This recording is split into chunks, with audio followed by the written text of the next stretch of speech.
Je vous salue tous cet après-midi au nom de notre Seigneur Jésus-Christ. Amen. Namisalimia wote magharibi ya leo mjina Bwana Yesu Kristo.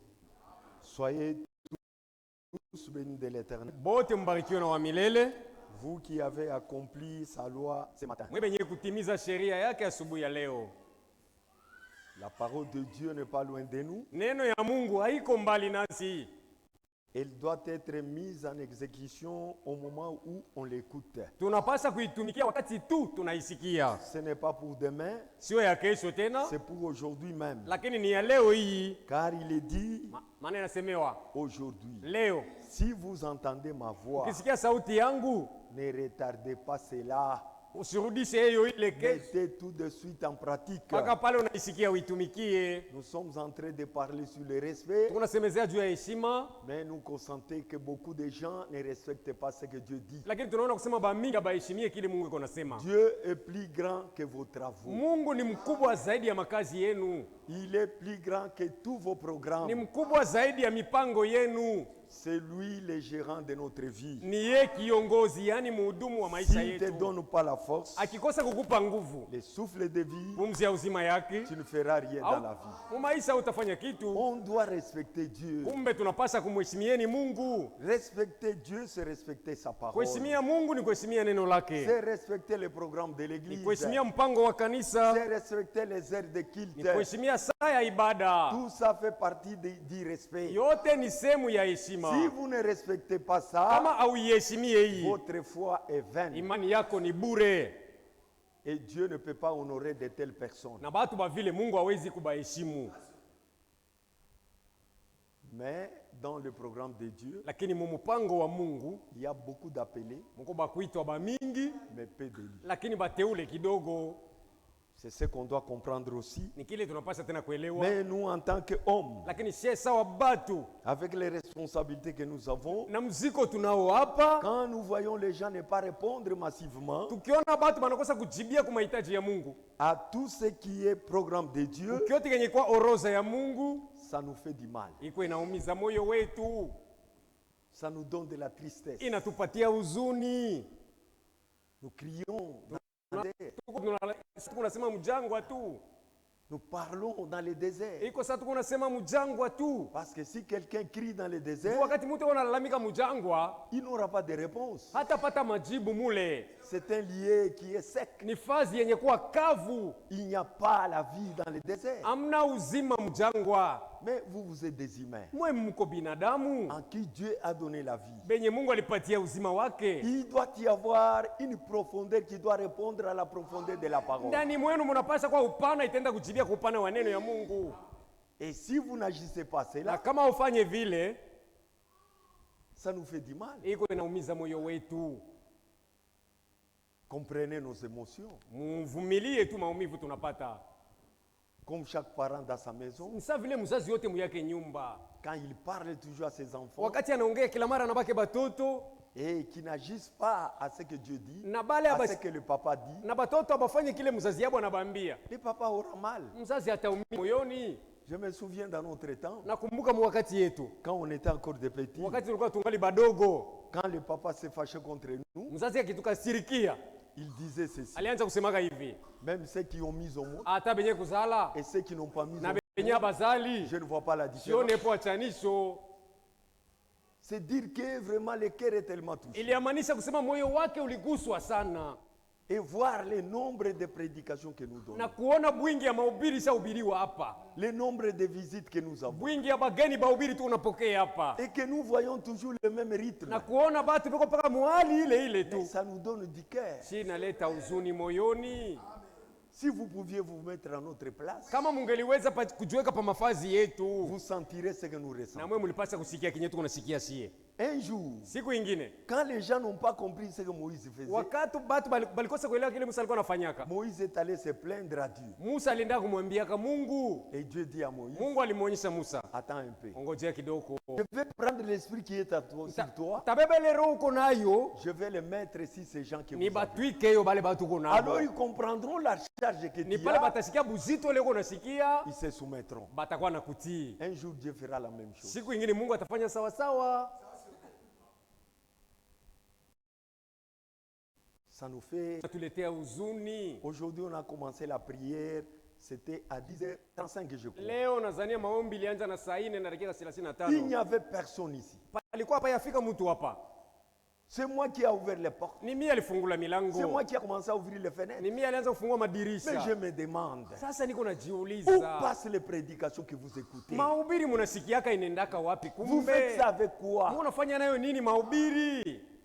Vous êtes préoccupé à quoi? Muko busy na kazi kani? Le mariage restera. Ndoa yenyewe itabakiaka. Vos enfants resteront. Watoto wenu batabakiaka. Vos champs vont rester. Mashamba yenu Tout itabakia. ce que vous avez, Kyote kunafanya. vous partirez. Wewe utaenda. Ça ne vous dit rien. Haikuamanisha hata Il n'y a kitu. pas longtemps, notre sœur Kabila est partie. Hayapita muda mrefu dada yetu Kabila sana On enda. a pleuré à flot, Tulilia kabisa. mais on n'a pas donné la solution. Lakini hatukuleta jibu palufu yake. Pour elle, c'est terminé. Kwake kwa dada inaisha. Tout ce qu'elle a fait, Yote alifanyaka. c'est terminé sur la terre. Simamia pale kudunia ya Mais chini. tout ce qu'elle faisait au nom du Lakini Seigneur, bila kunafanya mjina ya c'est ce Bwana. qui compte maintenant là où Ni il bila est. kwa mafaa kwenye anaenda sasa. Vous voulez qu'on parle comment? Unapenda tena tuseme je? Vous qui avez des femmes dans vos maisons, Mwe benye kwa na babibi mwenu mwa nyumba. veillez sur vos femmes. Mukaishe juu ya babibi Vous yenu. devez quand même connaître Mnapasa kujua kama hauna si ta hako, femme a été à l'église. kama bibi yako alienda C'est kukanisa. ça, veillez sur sa Ndio kukesha juu ya nyumba yake. Même vous, nos femmes. Hata mwe babibi yetu na Aidez-nous mwe. aussi. Mtusaidie nanyi. Mon mari, est-ce qu'aujourd'hui tu étais parti au kilt? Je, mume wangu leo ulienda kuibada. Parce que moi j'étais empêché. Juu mimi nilizuizwa. Qu'est-ce qu'on a parlé? Balisema ako Il nini? y a les gens qui ne connaissent même pas ce qu'on a prêché. Kuko bale abajua hata bile bari ubili ile siku. Ils ne connaissent même pas les programmes de l'église. Abajua hata mpango wa kanisa. Un chrétien qui est dans la marche Mkristiani mwenye kwa msafari connaîtra même ce que le pasteur a donné comme programme. atajua paka na kile mchungaji alileta sawa mpango. Qu'est-ce qu'on a dit? Balisema ako nini?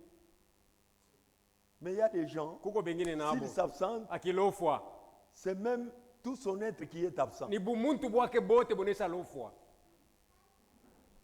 Réveillez-vous. Lamukeni, Réveillez vos consciences. lamusheni mazamiri yenu Respectez ce que nous vous disons. na heshimieni kile tuko tunamiambia. Dieu vous bénira. Mungu atamibariki. Il y a des gens qui veulent des bénédictions, Kuko bengine banataka mabaraka mais qui ne respectent pas les voies de Dieu. lakini habaheshimu manjia ya Mais Dieu te Mungu. bénira comment? Mwile namna Mungu atakubariki je? Nous avons les gens, 3 mois, 4 mois, ne viennent pas à Kuna l'église. watu miezi 3 miezi 4 hakuyaki kukanisa. On ne veut pas les citer seulement ici. Hatupende tu kubataya hapa. Mais on les connaît. Tunabajua mzuri. Vous travaillez Mwe unatumika du 1er au 30, kuanzia siku ya kwanza mpaka siku ya mwisho ya sans mwezi repos. bila mapumziko. Et vous vous moquez des choses de Dieu. Ni kusema wewe unachekelea mambo ya Mungu. Kuta ya mwili utaipata. Parce que si vous travaillez, Tu kama unatumika, il y aura quand même le résultat de ce travail. utakuya matokeo ya ile kazi yako. Mais l'argent sans Dieu, Makuta ya sio Mungu. Dieu dit ceci. Mungu anasema hivi, Vous avez beaucoup rentré. ulingisha sana Mais jamii. moi, je vais souffler dessus. Mimi nitapurisha hapo tu. Tout ça, Yote ile vous devez être aux aguets. munapasa kukalamuka. Tu peux beaucoup travailler. Unaweza Tu kutumika peux beaucoup sana, vendre. kuuzisha sana. Mais si Dieu ne met pas la main là, Kama Mungu asiweke hapo mkono pa kazi yako, tu es en train de faire des tours pour rien. uko nazunguluka bia bule. Vous savez, l'argent, Kuna makuta beaucoup d'argent. tele, Dieu envoie la maladie. Mungu anakutumia tu magonjwa. Tu es capable d'acheter même un pain. Unashindwa kuuza hata Tout mkate, l'argent part. makuta yote inaenda. La tension Pressure qui ne cesse pas de baisser. ile haipende kushuka. Dieu est en train de te sucer cet Ni argent-là. kusema ni Mungu yuko na kunyonya ile makuta. La tension baisse. Pressure inashuka, Comment? kuhara kunaanza. La diarrhée s'arrête. Kuhara kuna shimatu yasio Dieu kusimama. regarde là où vous soutirez Mungu l'argent. yuko anaangalia mpaka pale uko unatosha ile makuta yako. Quand vous tirez les derniers sous, Ukibeba hapo ya mwisho La maladie senti, s'arrête. magonjwa nayo inasimama lwai. c'est comme ça, Dieu. Ndio vile Mungu anafanyaka. Vous jouez avec lui. Mungu anacheza naye. Dieu est terrible. Mungu ni wa ajabu. Il faut les respecter. Inafai kumheshimia. Sinon, vous n'aurez rien. Bila kumheshimia hautapata kitu. Même si je dis que Dieu vous bénisse, Hata kama sasa Mungu amibariki, est seulement il va vous bénir. kweli tu anaweza kumibariki. Que ça ne soit pas un slogan. Isiwe tu kauli mbinu, Il faut que ça soit réellement une bénédiction. Inafaa ikuwe baraka ya kweli.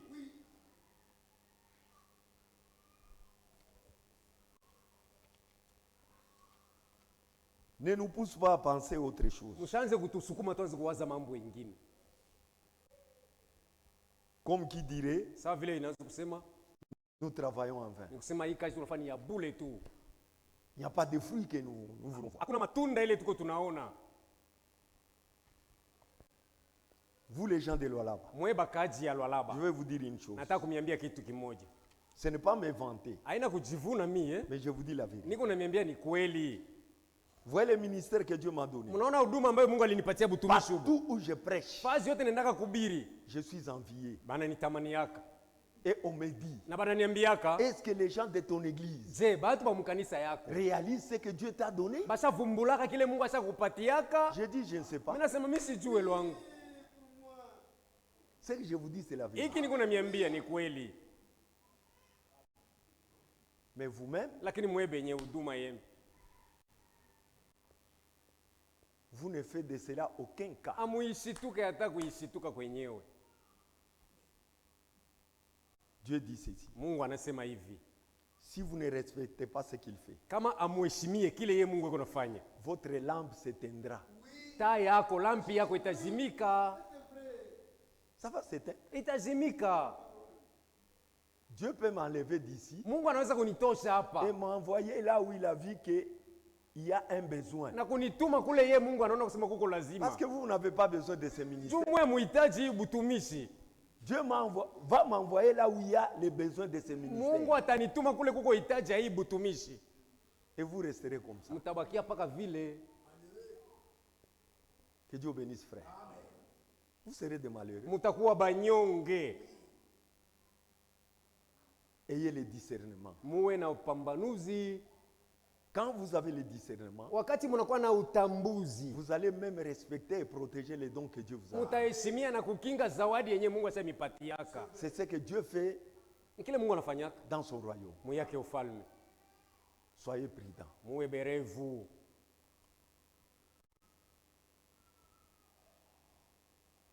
Dieu ne peut pas bénir quelqu'un qui ne respecte pas sa parole. Mungu hawezi kumbariki ule asiheshimie neno yake. Respectez l'heure de culte. Heshimieni saa ya ibada. Moi et ma femme, nous tous, nous sommes des chrétiens. Mimi na mke wangu sie bote tuko ba Kristiani.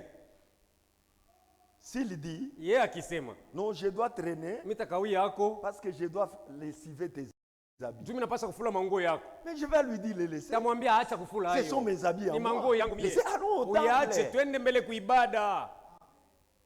Même si c'est à manger, Hata kama ni biakula, frère, si porter la faim 4 heures, kuvumilia tu njala masaa ine est-ce que tu bure. peux mourir? Unaweza kufa. Venez même affamé. Njoo hata na njaa Vous allez hapa. manger quand vous allez rentrer. Utakula wakati utakuja kwako. Tout ça, vous devez surpasser. Yote hii mnapaswa kuitambuka. Il y a les gens même aujourd'hui. Kuko batu paka na leo. Avant de venir au culte, Mbele ya kwa kuibada, un visiteur vient mgeni anamfikia. de Lumbashi, Anatoka Lubumbashi, même de la Zambie. hata kuzambia. Je ne suis pas venu à l'église Sasa mimi sikuja parce que j'ai eu kukanisa. des visiteurs. Tu nilipokea Ça, c'est bageni. une honte. Ile si haya. Ça, c'est une honte. Haya. Vous êtes vainqueur en quoi? Uko mshindaji munini kwanza? Je vous ai toujours dit, Namiambiaka hivi. l'adultère que vous avez laissé, Usharati bule uliacha. tu ne l'as pas laissé pour Dieu. Haukubwacha juu ya Mungu. C'est parce que ça fait honte. Ulibwacha tu unaletaka C'est parce haya. que tu as peur, on va te chasser au mariage. Mungu anakupa atakufukuza kubukweli. Si c'est Dieu qui t'avait délivré de Kama cela, ni Mungu alikukomboa kubusharati. tu aimeras tout son programme. Utapenda na mpango wa Mungu Parce wote. que tu diras, Sababu utasema ces choses m'embêtaient dans ma hii vie. mambo ilikuwa inaniuzi mu Mais maisha yangu. l'Éternel m'a délivré. Kwa milele Je nilikomboa dois l'aimer hapo. de tout Sasa cœur. kumpenda na moyo wangu wote. On doit expérimenter la délivrance. Ufungulivu tunapaswa kuonja. On doit respecter Dieu. Na tunapaswa kumheshimia Mungu.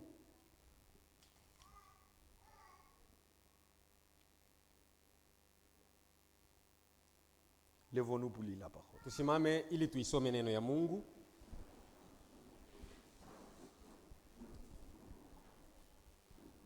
Nous prenons, nous lisons dans Nombre. Tunasoma mu kitabu cha Hesabu. Avant cela, il y a des requêtes. Mbele ya kusoma kuko mahitaji. Le frère Sélé remercie le Seigneur. Ndugu Selena, nampigia Bwana Mungu asante. Parce que Dieu l'a guéri. Juu Mungu alimtunza Et lui et toute sa famille. yeye na familia yake yote. Le frère Rodrigue aussi remercie le Seigneur Ndugu Rodrigue naye anampigia Bwana Mungu asante de l'avoir guéri. kwa kumtunza. Que le nom de notre Dieu soit Hivi loué. jina ya Mungu wetu isifiwe. Nous lisons dans Nombre 12. Tunasoma Mhesabu 12 Commençons verset 1. kuanzia mstari wa kwanza. Marie et Aaron parlèrent contre Moïse au sujet de la femme éthiopienne. Maria na Aruni bakaanza kusemakanya chini chini kwa ajili ya Musa kupitia mwanamke Mwethiopia yule alichukua.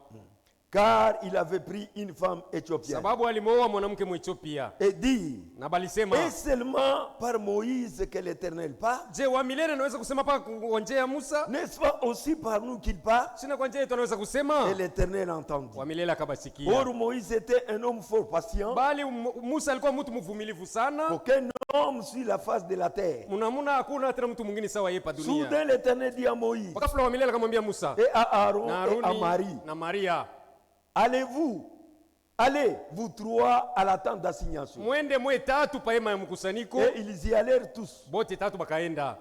L'Éternel descendit dans la colonne de nuée. Wa milele akashuka munguzo ya Il wingu s'était à la train de la tente. na kusimama pa mlango wa kuingia muhema Et il appela Aaron et Marie, na kumwita Aruni na Maria. qui s'avancèrent tous les deux. Bote mbili bakachofa Et il mbele. dit, Na akasema, écoutez bien mes paroles. usikie vizuri maneno yangu. Lorsqu'il y aura parmi vous un prophète, Wakati katikati yenu patakuwa nabii, c'est dans une vision que moi, l'Éternel, je me révélerai à lui. ni katika ono mimi wa milele nitajifunula kwake, C'est dans un songe que je lui na parlerai. ni katika ndoto nitaongea Il naye. n'en est pas ainsi de mon serviteur Moïse. Sivyo pamoja na mtumishi Il wangu est Musa. fidèle dans toute ma maison. Yeye ni mwaminifu munyumba yangu Je lui yote. parle bouche à Niko bouche. nasema naye kinywa kwa Je me kinywa, révèle à lui sans énigme. najifunula kwake bila Il kitendawili. voit une représentation de Eko l'Éternel. naona kionyesho ya milele. Pourquoi donc n'avez-vous pas craint de parler contre mon serviteur, Kwa nini basi hamkuogopa kusema mabaya juu ya mtumishi contre wangu Moïse? na juu ya La Musa? colère de l'Éternel s'enflamma Kasirani ya wa milele kawaka entre eux kwabo et il s'en alla. na wa milele akaenda. Que l'Éternel bénisse cette lecture de la parole. Amen. Wa milele abariki usomi wa neno, amin. Mettez-vous. Kaeni, Nous continuons sous l'onction de la prière. tukunaendelea paka muupako wa maombi. Merci d'avoir prié aussi pour la parole. Asante kwa kuweza kuiombea na neno. Ce que nous vous demandons, Kila tunamiomba tu soyez obéissants. muwe batiifu, N'empêchez rien vous empêcher de venir au culte. mushache kitu kumizuia kuya kuibada. Respectez l'heure de venir au culte. Anjeni kuheshimia saa ya kuya kuibada. Pour venir à temps au culte, Sio kutangulia kufika mbele ya wakati, quittez la maison aussi à temps. tangulia kutoka kunyumba yako mbele ya wakati tena. Ne cherchez pas à venir quand on a déjà commencé à prêcher. Hapana kwanza kutafuta kuya paka wakati ile bashaanza ubiri. L'adoration est complète. Mabudu iko naeneana, C'est quand vous venez, ni wakati unafika, vous priez, unasali, vous adorez, unabudu, vous chantez, unaimba, vous écoutez la parole, unasikia neno, vous donnez votre dîme. na chekumi yako Votre unalipa, offrande. na sadaka. À ce moment-là, votre culte a été Ni complet. pale ibada yako inaeneana sasa mzuri. Ce sont des instructions dans ce message. Haya ni maagizo yenye kuwa ndani ya hii ujumbe. Vous vous attendez à l'enlèvement, Mungu unangojea kunyakuliwa mais sans suivre les instructions de ce bila message. kufuata agizo yenye kuwa na ujumbe. Mais vous vous trompez. Shuko unajidanganya tu. On doit tout suivre à la lettre. Tunapaswa kufanya kila kitu kama inavyoandikwa. Quelque part là, frère Franck dit ceci. Sehemu fulani ndugu Frank anasema hivi, Dans la prédication, mahubiri, lettre circulaire décembre 2011, barua ya kuzunguka mwezi 12 mwaka 2012, à la page 2, il dit ceci. kurasa ya pili anasema hivi, Dans la chrétienté, mubu kristiani plus de 2 milliards de personnes croient Dieu en leur manière. zaidi ya watu milioni 2 banamini Mungu mnamuna yabo. Nous, on n'a pas à croire Dieu de notre Sasa manière. hatuwezi kumwaminia Mungu mnamuna sisi tunaona. Il y a une façon d'adorer que Dieu nous a révélée Kuna namna ya kuabudu ile Mungu alitufunulia pour que nous soyons réellement en communion avec lui. ili tupate kuya muushirika naye Mungu. En dehors de ces voies, Nje ya manjia yake vous ne Mungu serez jamais en communion avec Dieu. hatuwezi kuwa muushirika na Mungu kamwe. Vous allez prétendre être avec Dieu, Utazania tu kuwa pamoja na mais Mungu, Dieu, lui, n'est pas avec bali toi. Mungu ye ana nawe pamoja. On doit tirer attention. Tunapasa kusopoka, Mais la question est, lakini ulizo ni qui croit Dieu? ni nani anamwamini Mungu? Qui croit ce que Dieu a dit? Ni nani anaamini mkile Mungu alisema? Qui croit ce qu'il a promis? Ni nani anaamini kile Mungu alilaka? Qui croit chaque parole? Ni nani anaamini kila neno? Ce n'est que lorsque le Seigneur nous parle Ni personnellement mpaka wakati Bwana anasema nasi et muupekee nous révèle ses promesses na kutufunulia malako yake par la prédication de la kwa parole, njia ya mahubiri ya neno, de laquelle vient la foi, kuile kunatoka imani. que nous avons la révélation vivante avec lui Inamaanisha kusema tunapata ufunuo ya uhai pamoja naye et la relation avec lui na mahusiano naye et la pamoja communion par son esprit. na ushirika kupitia roho yake. C'est alors que nous le croyons Ndio réellement mwile namuna tunamwamini parce que kweli notre kweli, foi est ancrée dans sa parole. sababu imani yetu inazama ndani ya neno lake. Amen. Il doit y avoir une relation personnelle avec Dieu. Kunapasha kwa masikilizano ya upekee katikati yako wewe na Mungu. Ne soyons pas des croyants simples, Tusikuwe tu baminifu bachini, soyons des chrétiens. tuweni tu bakristiani. Un chrétien ne croit que ce que Dieu a dit. Mkristiani anakuwa naamini mpaka kile Mungu alisema tu. Pourquoi nous disons que dans ces temps, Jua nini tunasema mwi wakati en dehors de ces messages, nje ya ujumbe hii tous ceux qui croient bote bale banaamini ne sont pas en relation avec Dieu. abana mapatano na Mungu. Vous savez pourquoi nous déclarons Unajua ça? sababu tunasemeaga vile? Parce que Dieu a révélé ses voies dans ces temps. Juu Mungu ashafunula manjia yake mwi wakati, La manière de les chanter, namna ya kumwimba, de l'écouter, namna ya de le kumsikia, suivre, namna ya de kumfuata, l'adorer. namna ya kumwabudu. Tout a été révélé à notre temps. Kila kitu kilifunuliwa mwi wakati yetu.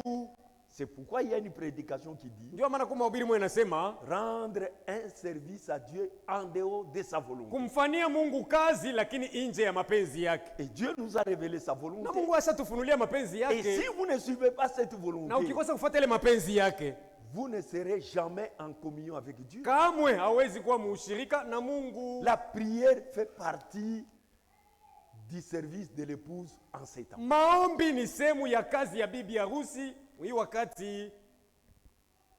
C'est pourquoi la Bible dit Ndio maana Biblia inasema l'esprit roho et l'épouse na bibi harusi ensemble, pamoja ils disent banasema Viens, kuja Bwana.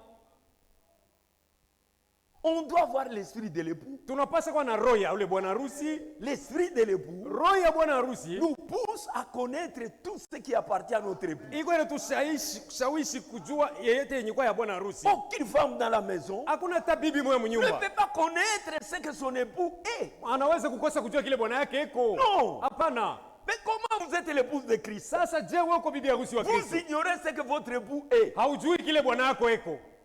La volonté de notre époux Mapenzi ya bwana harusi a été wetu révélée dans le message que vous écoutez. ilifunuliwa mujumbe ile mko mnasikia Ce que lui veut. kile yeye anataka, Et la volonté de l'époux na mapenzi ya bwana harusi est révélée uniquement à son épouse. inafunuliwa mpaka kwa bibi harusi wake. Et l'épouse de Christ, Na bibi harusi wa Kristo c'est le groupe de gens ni kunji ya bantu qui a été appelé bale à baliitwa sortir kutoka de tout ce qui n'est pas conforme à la parole, kyote kile kiambatane na neno ya Mungu, à devenir un groupe séparé wapate kuwa kunji yenye kuwekwa qui pembeni, vit à part yenye iko naishi pembeni, en communion avec son Créateur. lakini muushirika na muumbaji wake. Faites croître votre manière d'écouter la parole. Komesha ako namna yawe kusikia neno ya Mungu. On a beaucoup parlé. Tushasema sana, Nous avons parlé même sur la nouvelle naissance. tulisemezea hata pa kuzalika kupya, Jusqu'aujourd'hui, on n'est pas né de nouveau. mpaka na leo hamujazalika On upya. a montré comment naître. Tulionyesha ngisi gani ya kuzalika, Et tu ne peux pas grandir na huwezi si kukomea tu n'es pas né. kama bado Il haujazaliwa. faut d'abord la naissance, Kwanza ni kuzaliwa, puis la baada ya croissance. kukomea On doit arriver à la maturité. tunapaswa kufika pa upevu, kuivya La maturité. kuivya. Les hommes grands Batu ne bakubwa courent pas derrière eux. hapa bafuatafuatake chaque fois. kumkongo kila mara, No. hapana. Il est un homme grand. Ni ashe kukomea Il lwake, comprend même la volonté de son père avant qu'il ne donne même l'ordre. eko naelewa mapenzi ya baba yake hata ayampatia agizo. C'est ça être un homme grand. Ule ndio kwa mtu mzima mwenye kukomea. Je disais un jour à mon fils, Siku nilikuwa naambia mwanangu, je lui dis, nilimwambia à ton âge, hii kipimo yako tu n'as pas besoin que je te dise ce que tu dois faire. hailazimishi tena mimi nikwambie unapaswa kufanya nini. Tu dois toi-même être compétent. Mwenyewe unapasha kuweza De faire même les choses qui sont dans ma pensée. kufanya vitu vile vingali tu mawazo shi ya Et kwambia. quand il est fait, Na wakati je unavifanya, vais, j'observe, mimi naangalia tu, je me réjouis. nitafurahiwa. C'est ça l'église. Ile ndio inapaswa kwa Nous faisons kanisa. les choses qui sont dans la pensée de notre époux. Tunafanya vitu vyenye kwa mawazo ya bwana harusi Et lorsque nous wetu. réalisons cela, Wakati le tunavumbula ile, Seigneur se réjouit. Bwana yeye anafurahiwa. Mais quand on est enfant, Sasa wakati ungali on mdogo ne tu, fera rien. hautafanya hapo kitu. Toutes les prédications que nous donnons, Mahubiri yote kunahubiriwa hapa, ça doit nous élever quand même. sinapasa kutupandisha ako. Je ne dis pas que c'est vous tous qui êtes comme ça. Siseme ni mwe bote mungaliki C'est batoto, quelques-uns au milieu de ni nous. bamoja katikati yetu hapa, Et surtout ceux qui s'absentent. hasa zaidi C'est balofwa ce qui nous cause du ndio tort. banatuletea makokotano Vous hapa. qui êtes là, Mwe bale mko vous hapa, qui venez chaque jour. ni mwe kila siku On a munakuyaka. déjà fait un constat Tusafanyaka uchunguzi à la prière. siku ya Ce maombi, sont toujours les mêmes frères et sœurs qui ni viennent. mpaka bandugu bamoya na badada bamoya banakuwaka kila mara, Et vous qui venez, na mwe munakuyaka. allez de l'avant. Musonge mbele, mukankamane, Prenez courage. muwe bahodari. On ne croit pas en vain. Atuamini vya bure. Amen. Dieu va nous récompenser. Mpaka Mungu atatulipa, Pas seulement au ciel. sio mbinguni Avant tu. l'enlèvement, Kabla ya Dieu kunyakuliwa, va montrer quelque chose. Mungu anapasa kutuambia kitu moja Je vous dis la vérité. Niko niambieni kweli. Amen. Tout ce que vous croyez, Kyote kile unaamini, croyez-le fortement. ukiamini na Dieu va kikawa, agir. Mungu atatenda. Que Dieu soit loué. Mungu asifiwe. Nous continuons de parler sur le respect. Tunaendelea kusema juu ya heshima. Nous prenons maintenant le respect envers les serviteurs de Dieu. Sasa tunaanza heshima yenye ile inapaswa kubatumishi ya Mungu. Dieu nous apprend aussi comment respecter ses serviteurs. Mungu ako anatufundisha tena ngisi gani tunapaswa kuheshimia batumishi yake. Dans Hébreux 13, 17, Mwaebrania 13 mstari wa 17, la Bible dit, Biblia inasema obéissez à vos conducteurs, mubati baongozi benu ayez pour eux de la na déférence, juu yabo muwe na adabu kubwa, parce qu'ils veillent sur vos âmes. sababu ni hapo weko wanakesha juu ya manafsi yenu. Quand nous parlons ainsi, Tukisema hivi avec amertume, na buchungu mumoyo, nous veillons sur vos âmes. ni kukesha juu ya manafsi yenu, tuko nafanya Et kazi. Dieu dit clairement, Mungu hapa anasema waziwazi, nous, on devra rendre compte de vos âmes. sisi tunapaswa kwenda kusambia manafsi yenu. Moi et le frère Kaba, Mimi na ndugu Kaba, Dieu va nous demander compte de vos âmes. Mungu atenda kutusambishiaka manafsi yenu. On doit quand même avoir crainte de ça. Si tunapaswa kuogopa hata ile kitu. Nous à qui Dieu adresse cette parole, Se pale Mungu anaambia hii neno, nous devons avoir peur. tunapaswa kuwa na boka. Parce que vos âmes coûtent cher. Juu manafsi yenu iko bei sana. Obéissez à vos conducteurs. Muwatii waongozi wenu.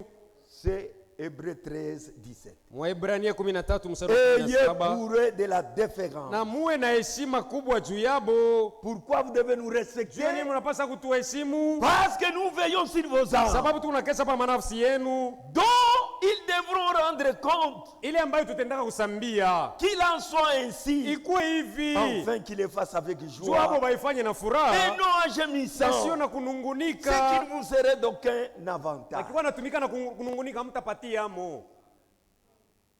On doit respecter cette parole. Tunapaswa kuheshimia hii neno. Chaque fois que nous vous trouvons, Mara yote tukimikuta, vous marchez à l'encontre de la parole. munenda kinyume na neno. Nous devons parler. Tunapaswa tuseme. C'est notre devoir. Ni mapashwa yetu. Ne nous dites pas Usituambie et aussi amwe exagérez. na mwe munapitisha. C'est vous manquer du respect. Ile ni kutukosea heshima. Vous manquez du respect à ce que, au travail que Dieu nous a confié. Unakosa heshima kwa kazi ambayo Mungu alitupatia. Moi, j'ai fait mon travail. Nani unafanya kazi yangu?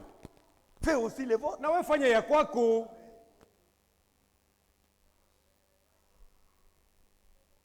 Que Dieu bénisse. Mungu amibariki. Respect envers les serviteurs de Dieu. Heshima ile inapaswa batumishi ya Mungu. Qu'est-ce que c'est un serviteur? Mtumishi ni nini?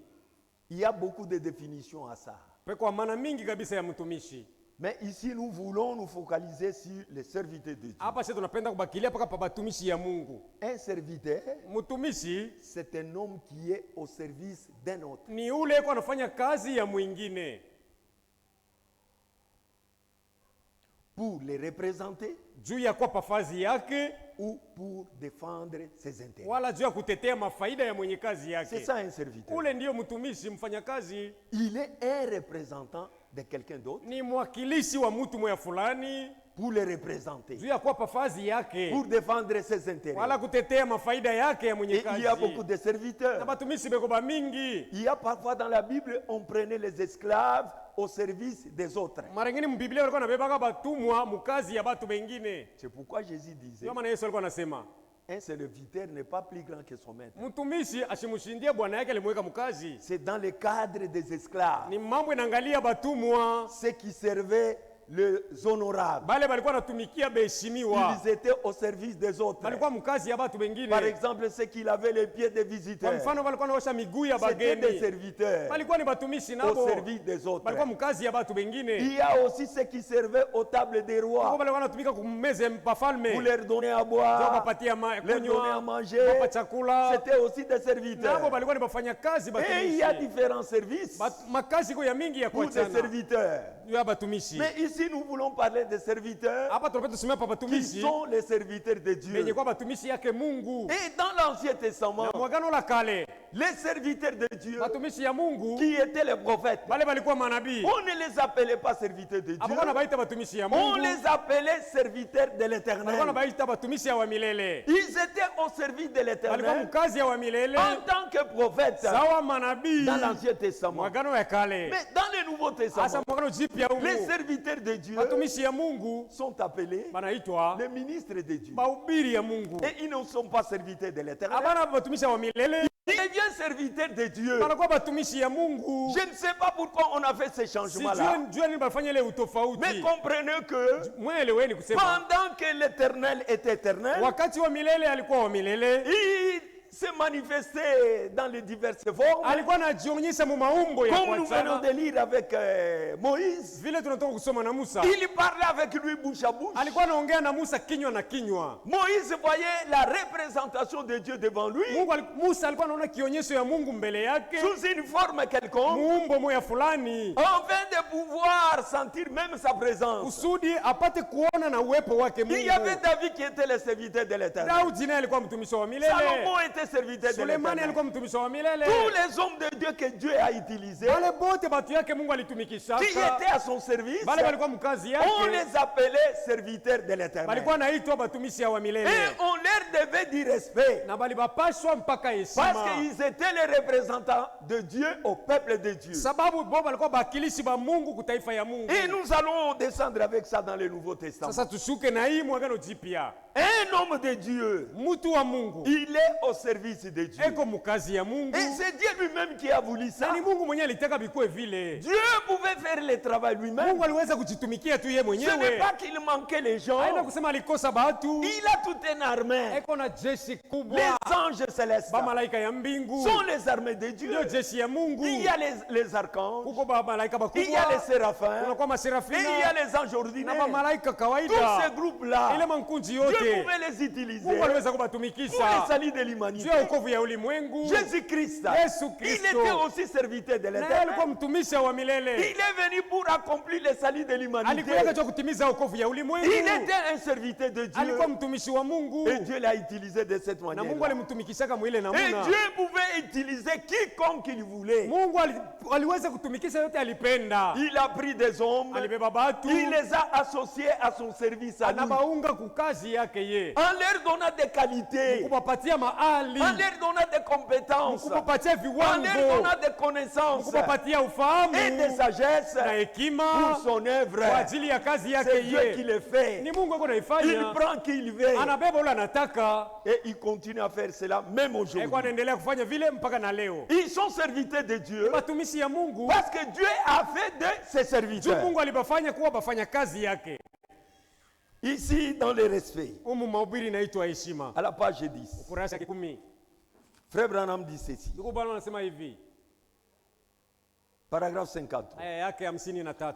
Et parce que Dieu est Dieu, sababu Mungu ni Mungu, il mérite le respect. anastahili heshima. C'est vrai. Ni kweli, Nous devons le respecter tunapaswa kumheshimia et avoir de la crainte pour lui. na kuwa na boka juu yake. Et cela produit le respect. Ile ndio itazala Dieu heshima. a réclamé cela pour lui-même Mungu aliidai ile kwa ajili yake et mwenyewe pour tous ses na kwa serviteurs. ajili ya watumishi yake bote. Dieu réclame le respect envers ses serviteurs. Mungu anadai heshima kwa ajili ya watumishi yake. Comment savons-nous qu'ils sont ses serviteurs? Kwa tunajua je kusema haba ni watumishi Parce yake? qu'il confirme ses serviteurs par sa Ni parole. sababu Mungu yuko anahakikisha watumishi yake kupitia neno lake. Les serviteurs que Dieu utilise Watumishi wale Mungu yuko anatumikisha pour son œuvre, juu ya kazi yake. Dieu doit les confirmer. Mungu anapaswa kubahakikisha yeye Dieu doit mwenyewe. l'accompagner Mungu anapaswa pour kumsindikiza que les gens aient confiance en lui. batu bamutegemee yule Pour que les mtumishi. gens soient sûrs Batu bawe sure que réellement Dieu est avec nous. kusema hakika Mungu tuko naye pamoja. Regardez quand Moïse est mort. Angalieni wakati Musa alifariki, Dieu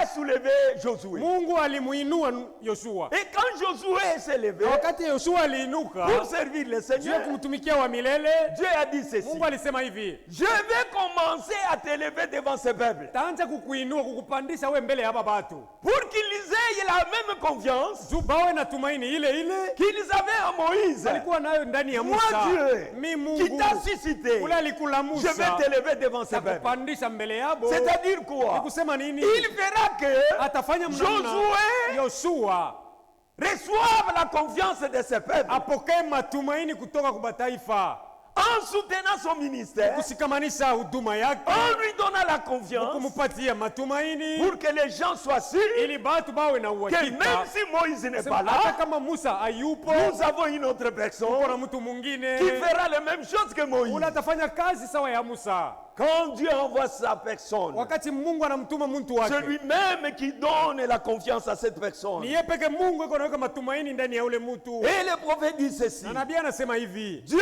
prend ses serviteurs Mungu yuko anabeba watumishi yake et en fait des serviteurs de na Dieu, anawafanya watumishi ya Mungu et il prouve qu'ils sont ses na serviteurs kuthibitisha kusema ni bake watumishi, en faisant accomplir sa parole au travers d'eux. mukutimiza maneno yake Mungu kupitia wale watumishi yake, Les serviteurs de l'Éternel. watumishi wa milele.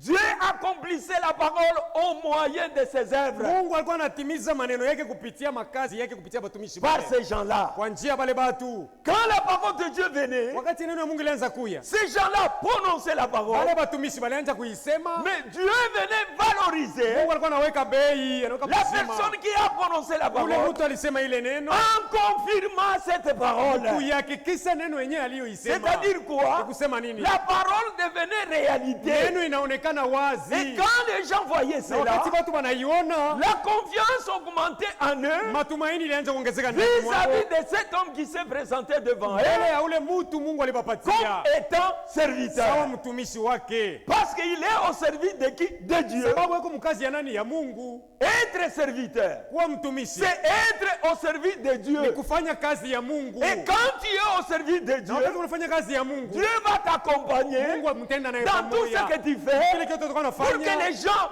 soient convaincus batu bahakikishwe que réellement kusema kweli ils écoutent un homme mandaté. beko nasikia mtu alipewa mziko na Mungu, Ils écoutent un homme envoyé de Dieu. beko nasikia mtu alitumwa na Mungu. C'est ça être un serviteur. Ndio kuwa mtumishi. Et quand Dieu confirme sa Na parole Mungu akishakikisha neno yake au moyen de son envoyé, kupitia ule alituma, les hommes doivent respecter cela. watu wengine wanapaswa kuheshimia kile. Amen. Ndio Vous devez respecter cela. wanapaswa kukiheshimia hiki. Ce que nous nous parlons aujourd'hui, Kile tuko tunasema leo c'est la parole qui a été confirmée ndio neno ilihakikishwa par les serviteurs de Dieu mandatés, kupitia watumishi wa Mungu penye William walitumwa. Marion Branham. William Marion Nous Branham, sommes en train de récapituler tuko tunapituluka ce que lui a dit vile yeye ule pour que alisema, vous ayez le même assurance. tumkuwe na ile umakini moja moja. Je ne sais pas si l'église m'écoute. Sijui kama kanisa inanisikia. Lorsque Dieu a envoyé Moïse, Wakati Mungu alimtumaka Musa, il a confirmé au alihakikishaka moyen de sa parole kupitia neno yake pour dire que juu ya kusema le message qu'avait Moïse, ujumbe alikuwa nayo Musa c'était réellement un message venu de ilikuwa Dieu. kweli ujumbe ilitoka kwa Mungu. Dieu l'a confirmé Mungu alihakikisha au moyen hiyo des signes, kupitia au moyen maalama, des miracles. kupitia miujiza, Et ils ont vu na batu que waliona Moïse était réellement un homme envoyé. kusema kweli huyu Musa ndiye Mungu alituma. C'est comme ça que Dieu Na travaille. ndio namna Mungu anatumika. Dieu travaille avec des Mungu hommes anatumika ilitumika mpaka na batu. Les hommes que lui-même a suscités. Bale peke yalichagulia. Pas les hommes venus des Sio séminaires. bale batu walienda kujifunza kuseminari. Dieu n'a pas d'école. Mungu ana na shule Dieu masomo. forme ses serviteurs Mungu eko anafundisha baki au moyen de watumishi. son esprit. Kupitia roho Il yake. les appelle lui-même. Anabaita kwanza yeye Qu'ils peke. soient lettrés ou non. Bawe wa kusoma wala Qu'ils soient hapana. pauvres ou riches. Bawe maskini wala mtajiri. Cela importe peu devant Ile Dieu. ni mambo kidogo mbele ya Mungu. Ce que Dieu voit dans Ile l'homme, Mungu eko ndani ya mtu. c'est la capacité de porter sa parole devant son peuple. Uwezo wa kupeleka neno yake mbele ya batu Et yake. quand Dieu voit que Na Mungu akiona kuwa quelqu'un est capable de porter sa parole, huyu ataweza kuchukua neno yake, il appelle anamuita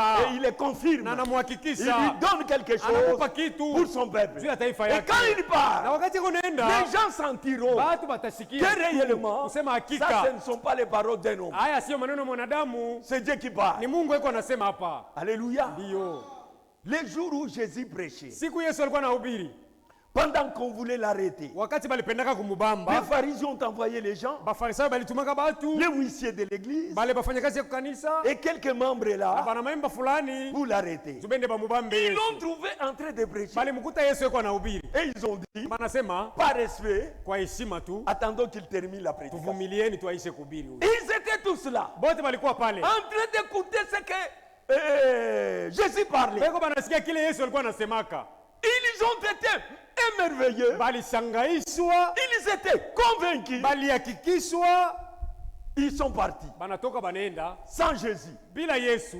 Arrivés là où ils étaient partis, Kufika kubale bali batuma leur chef bashefu yabo leur avait dit ceci. banabambia hivi, Pourquoi êtes-vous venus sans lui? juu ya nini munakuya bila yeye? Or vous étiez partis pour l'amener Si ici. mulienda ni juu ya mumulete Mais vous huku, venez mais vite. munakuwa mikono wazi. Il dit, chef, Banasema shefu, nous avions entendu ce que cet homme parle. tunasikia vile huyu mtu alianza kusema.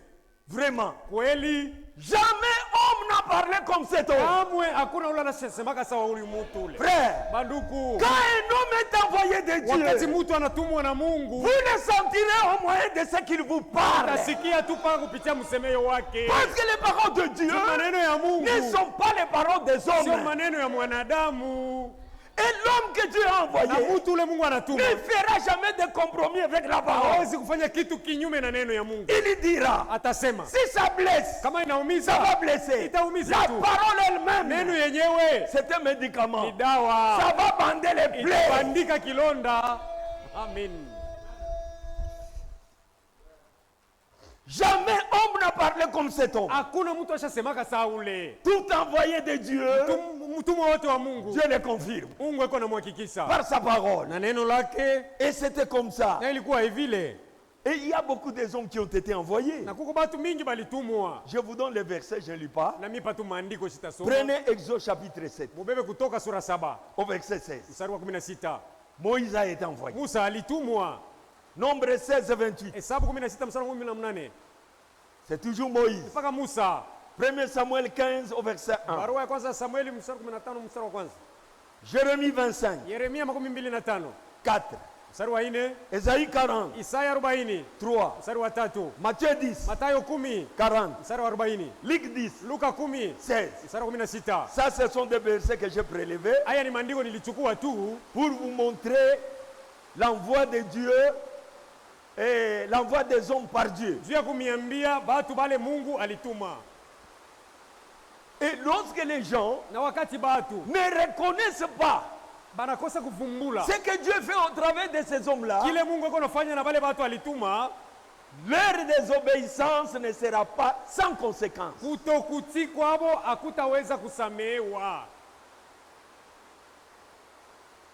Dieu bénit toujours. Mungu eko anapiza kila mara. C'est là où nous venons de lire. Ni mule tunatoka kusoma Dans Nombre 12, Hesabu 12. nous avons lu l'histoire de Moïse. Tulisoma hadithi ya Musa. Moïse est un homme choisi par Dieu lui-même. Musa alikuwa mtu alichaguliwa na Mungu mwenyewe. Et quand Dieu choisit Na quelqu'un, wakati Mungu anamchagua mtu yeyote, personne ne peut nier. hakuna anaweza mkatala Vous tena. pouvez bouder, Unaweza kubisha, vous pouvez crier, unaweza kulalamika, mais le choix de Dieu, lakini chaguo ya c'est Mungu un choix correct. ni chaguo yenye kuwa alikuwa sawa. Dieu ne fait jamais des erreurs. Mungu hayafanyaka makosa bado. Et il a choisi Moïse. Alimchagua Musa. Moïse, dans sa marche, Musa muyake safari, il est allé prendre une femme païenne alienda kwa mwanamke mpagano. qui était une femme Yule éthiopienne. alikuwa mkushi mwethiopia. Les Éthiopiens sont des païens. Ba Ethiopia ni pagano. Les gens de l'Afrique ici. Batu ba kwa Afrika huku ya Moïse juu. est allé prendre cette femme. Musa alienda kwa ule mwanamke. Maintenant, Sasa qu'est-ce qu'il y a eu? palikuwa nini? Il y a eu Aaron. Aruni alionekana. Aaron, c'est le frère propre de Moïse. Aruni ni mdogo wake wa damu wa Musa. Il y a des parentés avec Aaron. Muko bunduku na Arun na Musa. Na Et Aruni. Marie qu'on appelle aussi Na Myriam. Maria ule anaitwa Miriamu. C'est la petite propre, la petite sœur de Moïse. Ndio dada yake wa damu wa Musa.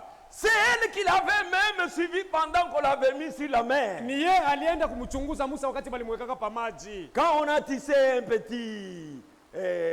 un petit panier, Wakati balisukaka kitunga kadogo, on l'a mis dedans balimweka Musa ndani. parce que sa maman ne voulait pas la Juu tuer. mama yake akupendaka On l'a kumuua. mis sur le fleuve Nil Banamweka kubahari ni et il descendait avec les courants d'eau. alianza kuteremka na C'est maji. Myriam qui suivait à côté Ni là Miriam alianza kufuata kakitunga pour pembeni. voir la destinée de Moïse. Juu aone kakitunga na Musa kabatenda Jusqu'à wapi. ce que la fille de Pharaon a ramassé cet enfant Paka na pale binti wa Farao alienda kumlokota pendant Musa. qu'il se baignait à la rivière. Wakati ule binti wa Farao alianza kuoga kumtoni. Ils ont vu cet enfant. Banaona ule Ils mtoto ont envoyé les gens. anatuma batu. On est allé la prendre. Banaenda kumubeba Et mtoto. Moïse a été recueilli dans la maison de Na Pharaon. Musa aliwekwa munyumba ya Farao. C'est la Myriam que nous parlons ici. Ndio Miriamu ile tunasemeza banaita Elle Maria. était aussi prophétesse. Na yeye alikuwa nabii wa kike. C'est elle qui a chanté. Ni yeye aliimba Lorsque Israël a traversé la mer, wakati alivuka bahari mwekundu. quand l'armée de Pharaon a été engloutie dans la mer, Wakati jeshi ya Farao iliangamizwa ndani ya c'est maji. Myriam qui a pris les tambourins. Miriamu alichukua Il a ngoma. commencé à chanter Alianza kuimba la gloire de l'Éternel, utukufu ya wa la milele, puissance de Dieu. uwezo wa Et Mungu. tout Israël était emballé. Israeli wote Ils ont alibebwa, commencé à chanter avec lui. waliingia mkuimba pamoja En voyant naye. cette grande victoire. Kuona ile ushindi kabambi.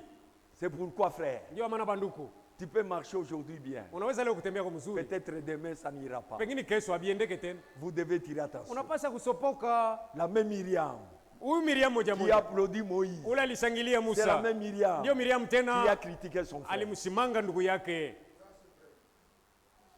L'a dit, Alisema il commence à dire avec Aaron, banaanza kuongea na Haruni ndugu yake. Moïse se prend pour qui? Musa anaanza kujiona sawa nani? Chaque fois, c'est lui qui va venir nous emmener ce que Dieu a dit. Mara yote ni paka yatoka kutuletea bile Mungu Est-ce que anasema. nous, on n'est pas aussi saints comme lui? Je, si hatuna watakatifu sawa yeye Est-ce que Dieu ne Musa? peut pas nous parler aussi? Au Mungu hawezi kusema na sie Nous tena. tous, nous avons été délivrés comme Sisi lui. tulikombolewa sawa Musa. Mais pourquoi il va se prendre lui? Juu yeye anapenda kujiona Nous, yeye. on ne peut pas tolérer Si ça. hatutavumilia hii mambo. D'ailleurs, Kwanza il est allé prendre une femme païenne. anaenda kwa mwanamke Par la mpagano. loi de l'Éternel Bali l'interdit. sheria wa milele nakataza ile. Frère, Banduku, attention quand Dieu fait les choses. pasopo wakati Mungu anafanya La mambo manière de yake. faire de Dieu est différente des Namna autres. ya Mungu kutumika inachana na ya binadamu. Lorsque Moïse allait chercher cette femme, Wakati Musa alienda kwenda kumtafuta ule mwanamke. est-ce que Dieu ne voyait Je, pas? Mungu hakuwa anaonaka? Or Dieu est celui qui intervient Bali Mungu ni yule mnasaidia quand la chose ne va pas. wakati mambo haiendeki. Il a interdit à David Alimkanya Daudi de construire le temple. kujenga hekalu yake. Il est descendu. Mungu Il a alishuka. dit, va dire à David. Anamwambia Ce n'est pas lui nabii, qui me construit mwambie dans le Daudi temple. sio ataniengea hekalu. Il pouvait le faire avec Moïse. Aliweza hata kuifanya tena Dis pamoja na non, Musa. Moïse, ne Musa. prends pas cette femme-là. So ule mwanamke Les mpagano. prophètes disent, Nabii anasema quand Dieu a laissé Moïse aller prendre cette femme, wakati Mungu alimwachaka Musa kwenda kwa yule mwanamke, c'était avec une cause. ilikuwa na sababu. Dieu ne peut pas faire les choses sans une cause valable. Mungu hawezi kufanya kitu pasio mambo bila Pour les sababu. autres, on devait critiquer. Bengine baliweza hata Mais kusarau. Dieu pouvait, Dieu a laissé la chose, il savait pourquoi. Mungu aliacha biende vile, alijua sababu ni nini. Mais ceux qui ont critiqué la chose, Sasa bale balishimanga ile kitu, ils ont eu un problème. balipata mambo na Mungu. Dieu est descendu. Mungu alishuka, Il a dit, anasema, pourquoi vous avez manqué d'irrespect contre mon kwa serviteur? nini mnamkosea mtumishi wangu heshima? Venez vous tous. Ale njoni mwebote Allez hapa. Moïse, Musa, amenez-les au temple. ubalete mpande kwa Ils sont hekalu. partis au temple. Banaenda kwa hekalu. Dieu est descendu dans la nuée. Mungu anashuka muwingu. Il a commencé à parler. Anaanza kusema, Regardez, je vais vous dire quelque chose. angalia nataka kumwambia kitu kimoja. Moïse est différent de tous les hommes, Musa huyu anachana na baba watu de bengine. tous les prophètes. Manabii bengine Les balitangulia. autres, Hapa bengine quand je bao viens à eux, c'est nikibaendea, par vision, mimi nasema kwa ono. c'est par énigme. Kupitia tendawili. C'est par songe. Ni kupitia ndoto. Mais quant à Moïse, Sasa kwa Musa Je parle avec lui bouche à naongea bouche. naye kinywa na lisikio. Pourquoi vous n'avez pas craint? Kwa nini hamuna na Mon boka serviteur, ya mtumishi il wangu? commençait à trembler. Balianza kutetemeka Au même Aroni na moment, Mariam. Pale pale la lèpre a saisi Myriam, bukoma bulimshika Miriam, mais pas Aaron. lakini sio Aroni ya kushika. Myriam a été frappé. Miriam alipigwa na bukoma. Mais Aaron aussi, Aroni naye il avait aussi parlé en mal, na yeye alisemaka mais bubaya, lui n'avait pas été lakini frappé. yeye kupigwa na bukoma. Il y a une leçon là-bas. Kwa mafundisho pale, Vous, nos sœurs, we badada yetu, ne vous mêlez jamais dans les choses de Dieu. usianze kujingisa mu mambo ya Quand il y a Mungu. des conflits entre hommes, Wakati fujo ya banaume inalamuka, quand il y a conflit entre wakati serviteurs, fujo ya batumishi ne vous inalamuka, mêlez pas. usijichange mo. Ton mari sera épargné, Bwana yako hasa kwa na mais mambo toi, la Dieu va te we frapper. Mungu atakupiga. Marie a été frappée. Miriam Mais Aaron alipigwa. épargné. Aroni C'est aliyepushwa. une leçon à prendre. Ni mafundisho Ne vous yasekubeba. mêlez jamais des problèmes de Dieu. Musikuwe najitumbukiza mu mambo ya Mungu. Quand il y a des tiraillements entre hommes de Dieu. Wakati batumishi ya Mungu Mais banakokotana. malheur à ces femmes-là Ole kwa bale qui ne banamuke. soutiennent leur mari. Unasaidia kwa bwana Même dans des yako. faussetés. Hata mu mambo ya ovyo. Tu n'iras pas avec ton mari dans la tombe. Mkaburi hautenda na bwana yako. Il ira seul. Atajendea Toi mwenyewe. aussi tu iras Na seul. wewe utenda peke yako. Respectez la parole. Kumbi heshimia tu Si neno la ton mari a Mungu. tort, Kama bwana yako kuna nkosa. loin de tout mon chassement, Dis-lui Bwana, ouvertement mbale que mon mari, meukosa. là tu as fauté. Vous avez peur de quoi? Unaogopa nini? On va te chasser. Atakufukuza kubugweli. Même si on te chasse, Hataki kufukuza. ce n'est pas la vie éternelle. Haina buzima ya milele unapoteza. Prenez toujours part à défendre la parole de Dieu. Muwe ngambo ya kuitetea neno ya Mungu kila mara. Marie a été frappée Miriamu alipigwa na bukoma par manque de respect. kwa kukosa adabu, Et pourtant dans la loi, bali musheria un Israël ne devait pas prendre une femme païenne. Mwisraeli akupasha kuoa mwanamke mpagano. Mais Dieu a laissé cela. Sasa Mungu alimwacha kufanya Ce n'était vile. pas le problème de Myriam Ila haikuwa mambo ya ou Miriamu d'Aaron, wala ya Haruni, c'était le problème de Dieu lui-même. ilikuwa ni mambo ya Mungu mwenyewe. Au lieu de prier pour l'homme de Dieu, Bali hapo bamombe mtumishi wa commence à le Mungu, critiquer. balianza kumshimanga ne shimanga. faites pas ça. Usianze kufanya vile mweye. Si vous voyez quelque chose qui ne va pas, Ukiona kosa moya fulani, ne critiquez pas. msizarau tu. Priez seulement. Mkiombee ile kosa. Aujourd'hui, Leo nous avons la lèpre spirituelle sur nous. tuko na bukoma bwa kiroho juu yetu. Vous savez, un lépreux dans la Bible, Mnajua wa bukoma mbibilia il était fait sortir du camp. balianza kumtoshaka nje ya nkampi, On le faisait sortir du camp. wanamtosha nje ya nkampi, Seul en brousse, anabakia mwenyewe mule mpori pendant 7 jours. kadiri ya masiku 7. Quand la lèpre se termine, Wakati bukoma on bunaisha, te donne encore 7 jours banakuongezea hapo tena masiku 7 de purification. ya kujitakasa. Tu es isolé. Uko pembeni huko, Tu n'es pas en communion avec l'assemblée. haushirikiani na makutano. Si vous êtes lépreux, Kama uko wa bukoma, spirituellement parlant, kusema mwa kiroho, même si vous êtes ici, hata uko hapa devant Dieu, mbele ya vous Mungu, êtes en dehors du camp. uko nje ya nkampi. Le camp Kampi qui est le corps mystique de yenye kwa mwili Jésus-Christ, isionekana Yesu qui Kristo, est en dehors de cela. uko nje ya ile mwili isionekana Yesu Kristo. Il y a les lépreux spirituels au milieu de nous. Katikati yetu hapa peko babukoma ya kiroho, Par manque de respect. kukosa tu kwa heshima, Tu ne respectes pas l'heure de l'église, au heshimia hata saa ya kanisa, l'horaire de l'église, ratiba ya les journées kanisa, de l'église. masiku ya ibada Tu es frappé uheshimie. de la lèpre. Mungu anakupiga na bukoma, Comme ça ne se voit pas, sasa vile abuonekane na macho ya mwili, tu fais même de l'orgueil. unaanza kufanya kiburi tu. Mais ta foi est morte. Si imani yako ni yenyewe kufa abo, Tu n'écoutes rien. hausikie kitu tena, Tu n'obéis pas. hautii, Ce n'est pas toi. haina C'est weye, la lèpre qui agit. ni bukoma buko unafanya kazi juu yako. Tu es malade. Uko mgonjwa, On doit tirer attention. unapasha kusopokeni. Et ici, Na hapa le prophète dit ceci. nabii anasema hivi, Paragraphe 72 dans la prédication, les respects. Mhubiri heshima aya yake 72.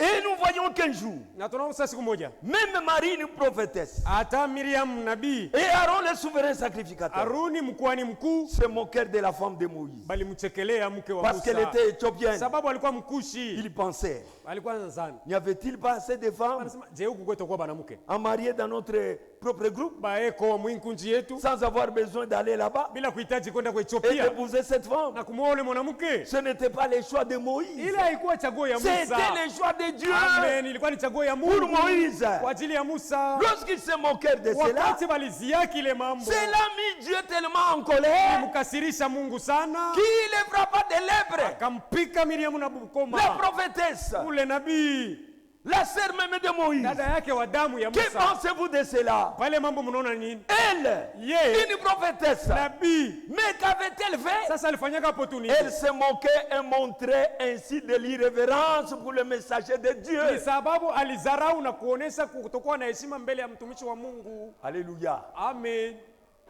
L'histoire, Hadithi, la Bible dit, Biblia tout inasema ce qui a été écrit yote vile viliandikwa, a été écrit pour notre instruction. iliandikwa juu ya mafundisho yetu. L'histoire se répète. Mambo iko narudia tena. Paragraphe 77. Aya yake 77. Et lorsqu'ils se présentèrent devant Dieu, Na wakati walisimama mbele ya Mungu, Dieu dit, Mungu akasema, ne craignez-vous pas Dieu? je, hamumuogopi Mungu? Il dit cela au souverain sacrificateur Ile mambo aliambia bakuhani bakuu et Marie la prophétesse. na ule Miriam nabii, Il dit, akamwambia s'il y a parmi vous un homme kama katikati yenu peko qui mtu soit spirituel ule ko wa kiroho ou prophète, wala nabii, moi l'Éternel, mi wa milele, je me révélerai à lui, tajifunula kwake, je lui parlerai dans des visions tasema naye maono et je me les révélerai à lui na kujifunula kwake dans des songes mumandoto et autres, na bingine, s'il est spirituel ou prophète. kama iko wa kiroho wala Mais nabii. avec mon serviteur Moïse, Lakini na mtumishi wangu je Musa lui huyu parle bouche à bouche, nasema naye kinywa kwa kinywa, oreille à oreille. sikio kwa sikio, Et il dit, na anasema ne craignez-vous pas Dieu? je, hamumuogopi Mungu? En d'autres termes, Kusema namna nyingine, lorsque vous parlez de Moïse, wakati mnasema bubaya bwa Musa, c'est de moi que vous parlez. ni mimi Mungu mnasema bubaya. Si vous ne pouvez pas respecter Moïse, Kama mwezi kumheshimia Musa vous ne me respectez pas. na mimi amnyeshimie,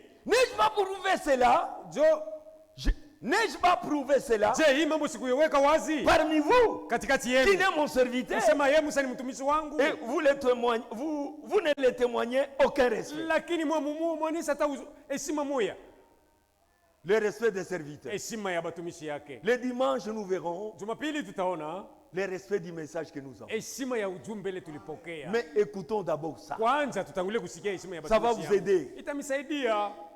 Notre Dieu, Mungu wetu il demande du respect. anaomba heshima. Nous prenons encore une autre personne. Tunabeba mtu mwingine tena, Akab et Jézabel. Ahabu na Yezebeli. Ces deux gens. Hapa batu mbili. Akab, il était un fils d'Israël. Ahabu alikuwa mtoto wa Israeli, Il est né en Israël. alizaliwa Muisraeli, Ayant des promesses en mwenye Israël. kuwa na malako ya Muisraeli, Mais il a manqué du respect lakini alikosa heshima envers ce que Dieu avait dit. mbele ya kile Mungu alisemaka. Vous ne pouvez pas vous marier aux païens. Mwezi kuoana na papagano. Même aujourd'hui, Hata leo nous sommes les enfants de Dieu. tuko batoto ya Mungu, Nés dans la parole de wenye Dieu. kuzaliwa ndani ya neno la Nous avons Mungu. aussi les mêmes Na sisi tuko na ordonnances. makanuni Tout ile celui ile. qui fait ça, Yeyote atafanya il hivi est en dehors du camp. eko nje ya kampi. Même si ton mari a des moyens. Hata mume wako iko na Même si namuna, cette fille est belle. hata ule mwanamke ni mrembo wa uso, Elle a aussi des moyens. na iko na namuna, Néanmoins, ila tu vous êtes en dehors du camp. webote nje ya kampi, Parce que vous manquez du respect. sababu mnakosea sauti ya Mungu Et heshima. Akab a fait la chose. Ahabu alifanya kitu, Elle est allée prendre cette femme Jézabel. alienda kumwoa mwanamke La Yezebeli, première femme dans la Bible de se maquiller. mwanamke wa kwanza kujipodoa C'est Biblia. celui qui a amené le maquillage. Yeye alileta tupenta, C'était Jézabel. ilikuwa ni Yezebeli. Comme c'est venu des païens, Sasa vile vilitoka kwa les mapagano, enfants de Dieu n'ont pas droit à ça. watoto ya Mungu bana na ruhusa ya Nous kujipenda, avons droit de prendre na ruhusa ya kubeba uniquement ce qui vient des chrétiens. mpaka vile vinatoka kwa Kristiani. C'est pourquoi on vous défend ça. Ndio maana wanamikataza bio. Jézabel était une païenne, Yezebeli alikuwa mpagano wa une kike, femme sidonienne. mwanamke Msidonia, Il adorait le dieu Baal. alikuwa na mbudu Mungu Baali. C'est celui qui a introduit les... Yeye aliingiza mabudu ya Baali mu Israeli. Et Akab s'est plié devant la beauté de sa femme. Ahabu aliinama mbele ya burembo bwa mke wake, Il acceptait tout ce que la femme lui alikuwa disait. anakubalia kyote mke wake alikuwa anamwambia, Jusqu'à ce que même les sacrificateurs de ce temps-là mpaka wakati ile mkuani wale wakati ont été tous corrompus makuani bote balichafuka par Jézabel. na Et Yezebeli, ils ont commencé à prier Baal. na balianza kumuomba Mungu Baali. Partout en Israël, Israeli c'était le wote kit de ilikuwa Baal. ni ibada ya Mais Baali, Dieu ila Mungu Mungu manque jamais de témoins. akosake bashuhuda. Il y a eu un seul Alikuwa qui mmoja a tu résisté. ule alishinda, C'était Élie le Tishbe. alikuwa Elia mtishibe. Alléluia. Amin. Et nous voyons Abdias, Na tunaona Abdias qui était le serviteur dans la maison d'Akab. ule alikuwa mfanyakazi munyumba ya Ahabu. Lorsque Akab Wakati et Ahabu Jézabel menaçaient les prophètes de Dieu, Ahabu alikuwa anashambulia manabii wa Mungu, en nabii les wa tuant Mungu. par-ci par-là, Kaua kuna kule. Abdias a pris 100 prophètes. Abdi alibeba manabii 100. Il les a cachés 50 par Aliweza 50 kuwaficha 50 nkunji dans la 50 brousse, mupori, dans les cavernes de montagne. mashimo ya milima. Il les a épargnés parce Alibaepusha que lui craignait l'Éternel. sababu Abdi alikuwa anaogopa wa milele. C'est pourquoi un jour, Ndio maana siku quand moja Élie a pleuré, wakati Elia alilia, il a dit, Seigneur, anasema Bwana, je suis resté moi angalia seul. nabakia peke yangu. Dieu a dit, Mungu alimwambia il y en a d'autres kungali qui bengine n'ont pas fléchi Bale- les genoux abayafukama devant Baal. mbele ya Mungu Ils sont Baali. là. Beko Dieu a fait allusion à ces gens-là. Mungu alikuwa anakumbuka ni bale balenda kufichwa na Abdia. Et c'était terrible. Na ilikuwa ni hatari. Avec cette erreur qu'Akab avait commise, Na kule kutisha kule Ahabu alifanya ile kosa. Israël tout entier était pollué. Israeli wote alichafuka. La pollution était entrée. Uchafu bulingia.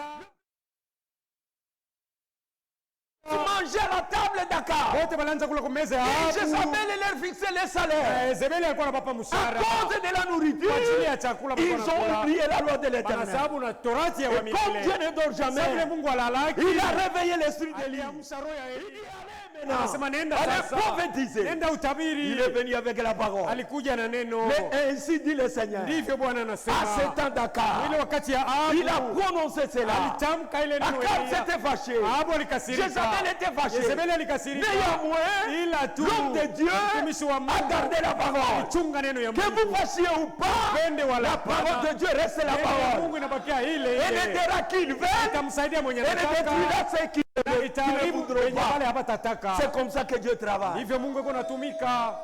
L'ainsi dit le Seigneur a été prononcé. Ndivyo Bwana anasema ilitamkwa. C'est là où Élie dit ces choses. Pale Elia anasema mambo haya. Prenons premier roi. Tubebe barua ya kwanza ya wafalme. Regardons dans le chapitre 17. Tuangalie sura yake 17. Ce n'était pas une messe facile. Haikuwa mambo teketeke. Il dit ceci au verset 1. Anasema hivi mstari wa kwanza. Élie le Tishbite, Elia mtishibe. l'un des habitants de Galad, Moja bakati ya dit Gala. à Akab, Amwambia Ahabu. l'Éternel est vivant, Wa milele yuai. le Dieu d'Israël, Mungu wa Israeli. dont je suis le Ambaye serviteur. mimi ni mtumishi wake. Un véritable serviteur de Mtumishi Dieu wa kweli wa Mungu. connaîtra son origine, Atajua kwenye alitokea. connaîtra sa mission, Atajua mzigo anao. connaîtra qui l'a Atajua envoyé. ni nani alimtuma. Alléluia. Amen. Aujourd'hui, Leo. les gens ne connaissent même pas qui les ont envoyés. Watu hawajui ni nani alibatuma. Oh, je suis serviteur. Oh, niko mtumishi. De qui? Wa nani? Il y a beaucoup de serviteurs. Batumishi ni bamingi. Il y a les serviteurs des démons. Kuko batumishi ya mademona. Nous avons les serviteurs des églises. Kuko batumishi ngine makanisa. Il y a les serviteurs des hommes. Kuko na batumishi ya batu Mais il wengine. y a aussi les serviteurs de Dieu. Kuna batumishi ya Mungu nao. Élie connaissait sa position. Elia alijua nafasi Il dit alikuwa. ceci. Anasema hivi.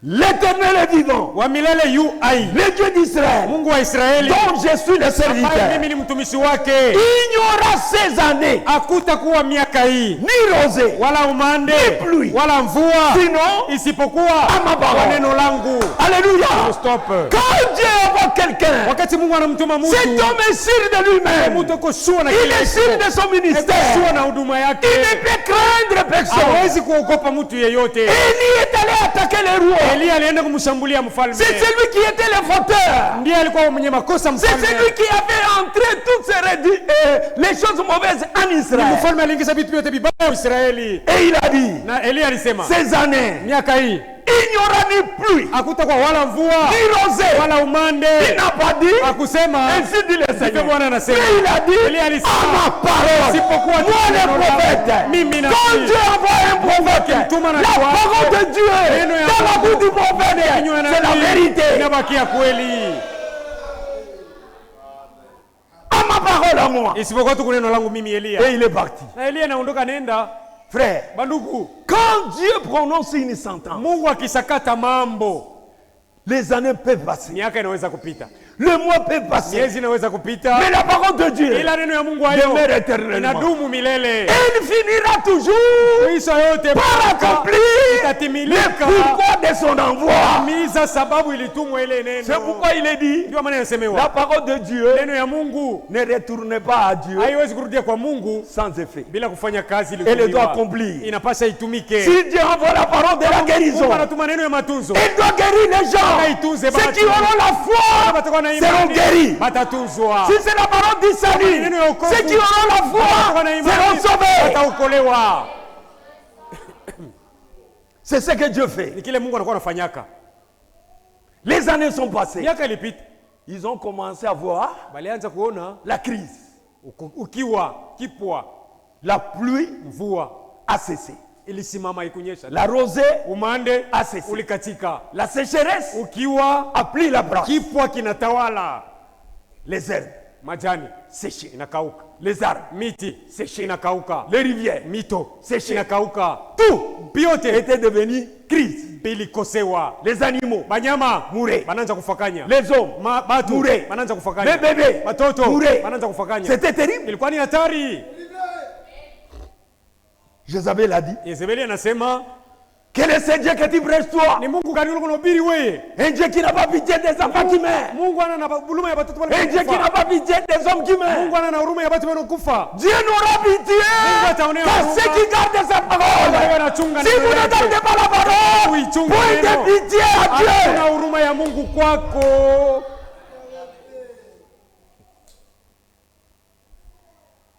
C'était terrible. Ilikuwa ni hatari. Cette sécheresse, Ile kipwa. Frère Branham dit ceci, Mungu Bwana anasema hivi. c'est la sécheresse spirituelle que nous avons aujourd'hui. Ndio kipwa ya kiroho tuko nacho na leo. La parole manque. Neno inashakosa. La parole a disparu. Neno isapotea. La parole est devenue rare Neno isakuwa Nazra ionekane tena. à cause des hommes des églises. Kwa ajili ya watu ya makanisa. Ils ont mélangé les choses. Wasachanganya vitu. La théologie est autre chose. Teolojia na mambo ya Mungu La banachanganya. sécheresse spirituelle Kipwa ya kiroho s'est inaingia. installée. Inaingia. La nourriture est devenue rare. Chakula haionekani tena. Lorsqu'il y avait la sécheresse, Wakati palikuwa kipwa, la nourriture est devenue rare. chakula ilikuwa Nazra. Élie Na Elia devait aussi mourir de na faim alipaswa kufa na njala parce que c'était général. sababu ilikuwa ni mgini mzima. Mais Dieu Lakini a Mungu pris soin d'Élie. alimwangaikia Il dit, Elia. quitte. Anasema toka hapa. Quitte. Toka hapo. Va à Serepta. Wenda kusarepta. Va au torrent de Kérit. Wenda kukichutu wa Keriti. C'est la même chose Ni aujourd'hui. sawa sawa na leo. Pendant que nous sommes en crise, Wakati batu l'épouse de Christ, Biharusi wa Kristo, l'élu de Christ mteule wa est Kristo, caché quelque part. Fichwa sehemu. Là où elle est en train de manger analishwa la manne fraîche na que mbichi. personne ne connaît. Ile ambayo hakuna Si anajua. ce n'est que Isipokuwa l'épouse tu. elle-même, Biharusi mwenyewe par manque de respect, kwa kukosa heshima. la sécheresse est tombée, Kipwa la kiliingia. crise est tombée. Kiwa unaingia. C'était terrible. Ilikuwa ni Ils hatari. ont manqué de respect. Bali kosa heshima. Et Dieu a béni. Na Mungu aliapiza. Jézabel, Yezebeli. Élie, Elia. ils ont oublié Bali Sauli. qu'Élie était leur pasteur. Kusema Elia ndiye alikuwa mchungaji. Il wao. était le pasteur de l'âge. Alikuwa mchungaji wa kizazi Le yako. pasteur au temps de Cab. Mchungaji mwakati ya Ahabu. C'était Élie. Alikuwa Elia. Mais il a manqué de respect. Lakini balimkosea heshima. Comme il a manqué de Sasa respect, kama balimkosea heshima, pas seulement la nourriture qui a manqué, sio mpaka chakula ilibakosa, on lui a prophétisé. balimtabiria na Toi, kumtabiria. Jézabel, We Yezebeli, les chiens baumbwa mangeront ta chair dans la rue. batakula mwili yako mbarabara. Toi, Cab, We Ahabu, les chiens chiens. baimbwa lécheront ton sang dans la rue. batalambula damu yako mbarabara. Frère, Banduku, quand Dieu parle, Mungu akishasema que vous le vouliez wewe ou pas, upende au haupendi, cela arrivera. itafika vile C'est Mungu ainsi dit anasema. le Seigneur. Ndivyo Bwana Et anasema. Dieu respecte toujours sa Na Mungu parole. ako anaheshimu kila mara neno yake. Amen. Dieu respecte toujours sa Mungu parole. ako anaheshimu kila mara neno yake. Ils étaient distraits. Balikuwa bashalenga malawabo, bashasaulika. Ils marchaient comme d'habitude. Wanaanza kutembea sawa. Ili desturi. mangeait comme d'habitude. Wanakula sawa zoezo.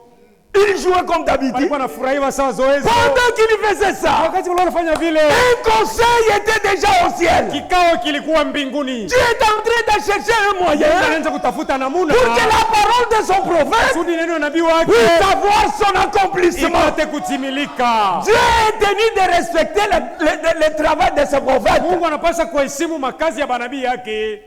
Amen. Dieu honore ses prophètes. Mungu eko anaheshimu manabii wake. Élie avait dit, Elia alisemaka, les chiens mangeront ta chair. baimbwa batakula mwili yako wewe. Dieu a pris la parole d'Élie. Mungu anabeba ni maneno ilisema Elia. Il doit les respecter. Anapaswa kuheshimia maneno ya Elia. Élie a dit, Elia alisema, toi car les chiens lécheront ton sang.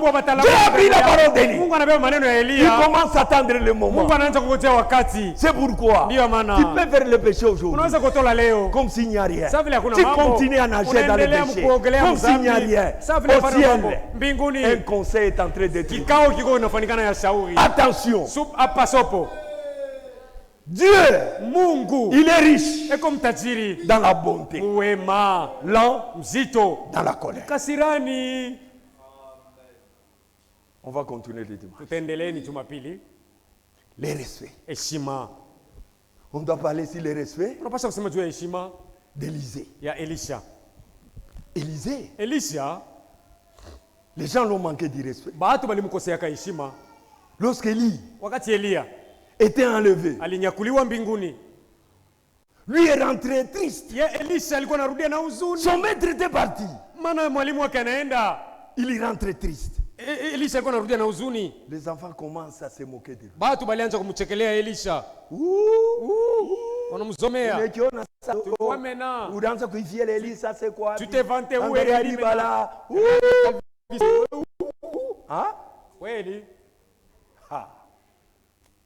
L'homme de Dieu s'est fâché. Mtumishi wa Mungu alikasirika, Il s'est fâché. anakasirika bisilani, Il les a maudits. alibalaani pale pale. Quand il les a maudits, Wakati alibalaani, des ours se sont sortis de la brousse. badugu mbili balitoka mupori, Ils ont massacré 42 enfants. banaua batoto 12 mara moja Sur place. pale pale. Frère Branham dit, Ndugu bana anasema ces enfants sont morts bale batoto walikufa parce que leurs parents ne les avaient pas éduqués à respecter les gens. ni sababu bazazi yao bakuwafundisha namna ya kuheshimia batu. Vous voyez la responsabilité qu'on a. Mnaona mzigo tunao bazazi. Frère, on a reçu un message puissant. Ndugu, hakika tulipokea ujumbe ya uwezo Si kabisa. vous le croyez réellement, Ukiamini kikweli, Dieu va accomplir la parole. Mungu atatimiza neno. J'honore Anasema ninaheshimu celui qui m'honore. anaye niheshimu Et nami, il le fera. na ataifanya. Pour ce soir, que Dieu bénisse. Kwa magharibi ya leo, Mungu amibariki.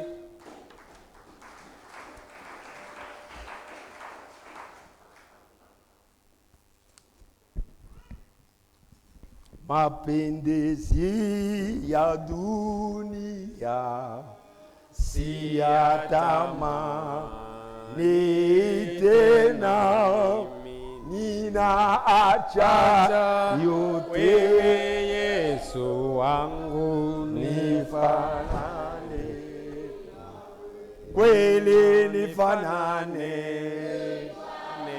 nitafanana oh, ah, oh. Ah, oh. Kila siku ya maisha yangu nitafanana nawe. On a beaucoup prié depuis le matin. Tangu asubuhi tuliomba vya mingi, On doit prier un tout petit peu tuombe kitu kidogo sasa, par rapport à ce que nous venons d'écouter. kufuatana na kile tunatoka kusikia. Lèvons-nous, prions ensemble. Tusimameni na tuombe pamoja, Demandons à Dieu de nous aider, tumwambie Mungu atusaidie d'être respectueux. tukue batu ba heshima. Prions. Tuombe.